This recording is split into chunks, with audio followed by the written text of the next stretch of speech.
السلام علیکم ناظرین، آپ دیکھ رہے ہیں سچی بات۔ اسرائیل کو اس کی خواستوں کا جواب ملنا چاہیے۔ میری کیا پوری امت کی دعا اور ایران کے ساتھ ہے۔ پاکستان کے حوالے سے کہا جا رہا ہے کہ پاکستان ایران کی خاموشی سے مدد کر رہا ہے۔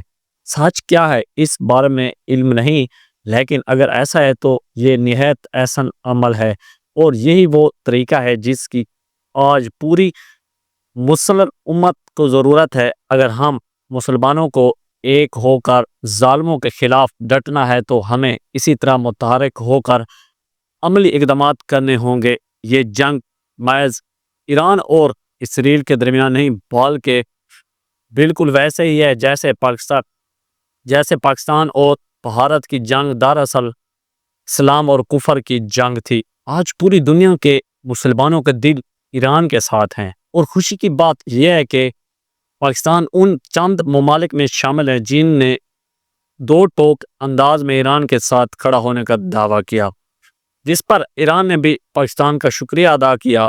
ہمارے وزیر اعظم نے ایران کی اعلیٰ قیادت سے بات کر کے مکمل حمایت کی اور یقین دہانی کروائی، اور اقوام متحدہ میں بھی پاکستان نے اسرائیل کی بربریت کے خلاف اور ایران کے حق میں بھرپور آواز اٹھائی۔ جہاں تک پاکستان کی طرف سے دفاعی مدد کی بات ہے، تو اگر ایسا ہوا ہے تو یہ ایک نہایت حکمت عملی اور دانش مندی کا تقاضا ہے۔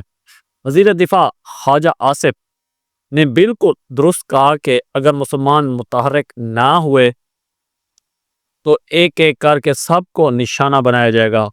اس لیے تمام مسلم ممالک کو مل کر ایسی حکمت عملی بنانی چاہیے جس سے اسرائیل جیسے خنزیر کی سازشوں کا توڑ ہو سکے۔ اس بیان پر خواجہ آصف کو شاباش دینی بنتی ہے۔ بھارت کی بدمعاشی اور غرور کو اللہ تعالیٰ کے فضل سے پاکستان نے خاک میں ملا دیا۔ اب یہی وقت ہے کہ ایران اسرائیل کو وہ سبق سکھائے جس کا قرض فلسطینیوں کے خون سے چکانا ہوگا۔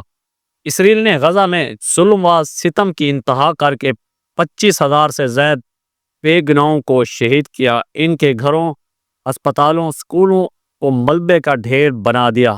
اب ایران نے چند دنوں کی جنگ میں ہی اسرائیلیوں کو زمین پر لا پھینکا ہے۔ اسرائیل کے دفاعی نظام کا غرور ایران نے اپنے میزائلوں سے خاک میں ملا دیا۔ تل ابیب سمیت اسرائیل کے کئی شہر لرز اٹھے، عمارتیں راف بن گئیں، دھماکوں اور آگ کے شعلے سب نے دیکھے۔ یہ سب اسرائیل کی بربریت کا جواب ہے۔ خوشی کی بات یہ ہے کہ نہ صرف مسلمان بلکہ دنیا بھر کے انصاف پسند غیر مسلم بھی اسرائیل میں لگی آگ اور دھماکوں کو دیکھ کر خوشی کا اظہار کر رہے ہیں۔ اسرائیل جو فلسطینیوں پر ظلم کرتے وقت جنگی قوانین اور انسانی حقوق کو روند دیتا تھا، اب چند شہریوں کے مرنے پر اس انسانی حقوق کے رگ الاپ رہے ہیں۔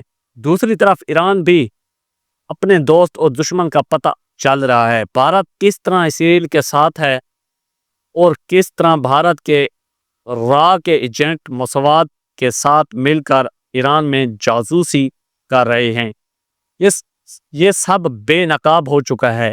بھارت کی اسلام دشمنی واضح ہے۔ اب دیکھنا ہے کہ ایران اسرائیل کو سبق سکھانے کے بعد بھارت جیسے خنزیر کے خلاف کیا پالیسی اختیار کرتا ہے۔ اس وقت ہم سب مسلمانوں کا فرض ہے کہ ایران کے حق میں آواز بلند کریں اور اللہ سے دعا کریں کہ اس اسلام اور کفر کی جنگ میں ایران کو کامیابی عطا فرمائے۔ آمین۔ انشاءاللہ ملتے ہیں نیکسٹ ویڈیو میں۔